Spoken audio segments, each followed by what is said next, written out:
Gearóid, probably the most high-profile case in recent times was that of the Irish Times journalist Tom Humphreys, who was jailed for 2.5 years just back in October. The GAA was thrust in front and centre in this talk of child protection. When you looked back on the Tom Humphreys case, was this just a situation that's going to happen where people slip through the cracks? Did you look at your vetting procedures? Were you perfectly happy with everything the GAA had done? Well, it's probably difficult to a point of being somewhat inappropriate just to concentrate on the Tom Humphreys case alone. We have in the GAA 1,500 clubs that field teams for children alone. Tom was a camogie coach and they have a high number of clubs as well. And I think it doesn't matter what time span you choose, whether it was the time span when Karen was a swimmer or today, if you look back 5 years, 10 years, 15 or 20 years, procedures have improved dramatically.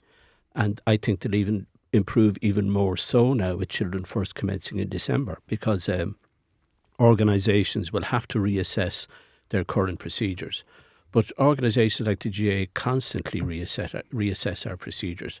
For example, if you had a coach coming in today into the GAA, not only have they to be vetted, which in fairness is only worth the piece of paper on the day that they're vetted, but they have to be vetted. The second thing they have to do is child safeguarding training. And then an additional criteria in the GAA is that they have to have a coaching qualification.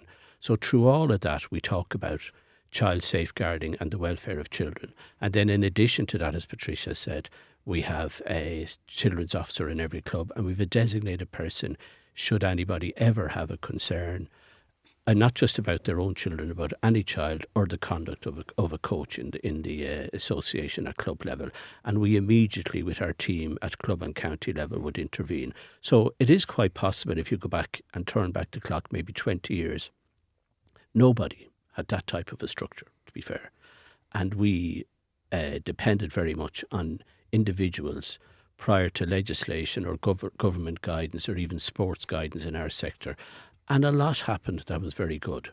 But, you know, even as Children First says, you have to put in place procedures, but you may not be always in a position to put in foolproof 100% procedures, because if you have a devious person who wishes to exercise their power and in some way also initiate a grooming process, they do so meticulously and try and hide everything they do. And that's why, as we have agreed with TUSL ourselves on our training programs, you must train as many people as possible to be alert and to be aware. And once they recognise that something untoward may be happening, they should immediately report it internally and externally. And then through our partnership with TUSL or in the north through the social trusts, we actually intervene immediately and we remove people if that's what's required. As you say, the initial Garda vetting, and I think the number is about 135,000 coaches that we have vetted, that the GAA have vetted, and that's a fairly simple procedure. But there is now a longer-term 3-hour safeguarding session. As you say, you have to have a coaching qualification. Yeah. Of those 135,000, how many of them have undergone that 3-hour safeguarding session? Well, 135,000 goes back to about 9 years, to be fair. So we would have at the moment in the region of, I would say, 60,000 underage coaches, roughly around the country, because we don't calculate, just so that people understand, we don't calculate the people who work at our academy level 5 and 6 as coaches, because we're only counting the competitive element of the association. I would say we're about maybe 13 or 12% short at the moment. But we have that target, and that's, in fairness, the beauty of Children First coming on stream in December.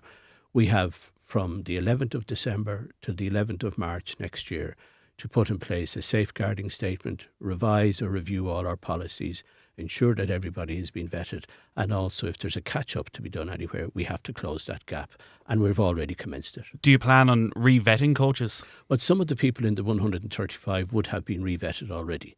The Act doesn't stipulate the period for re-vetting. I have to say, when our association doesn't very often make submissions relating to acts before the House of the Oireachtas, but we did on that occasion. We asked two things on vetting. One would be that you could share a vetting with another association, which isn't happening at the moment except in exceptional circumstances. And the second was that the minister at the time should stipulate what was a re-vetting period. That didn't happen either, but we made our decision. And our decision is that you must be vetted within a 5-year period. So sometime in 2018, the first counties will be chosen for revetting, and we will, because of our database, be able to identify when a person was last vetted, and we'll probably choose a date somewhere between their 3rd and 4th year to be revetted.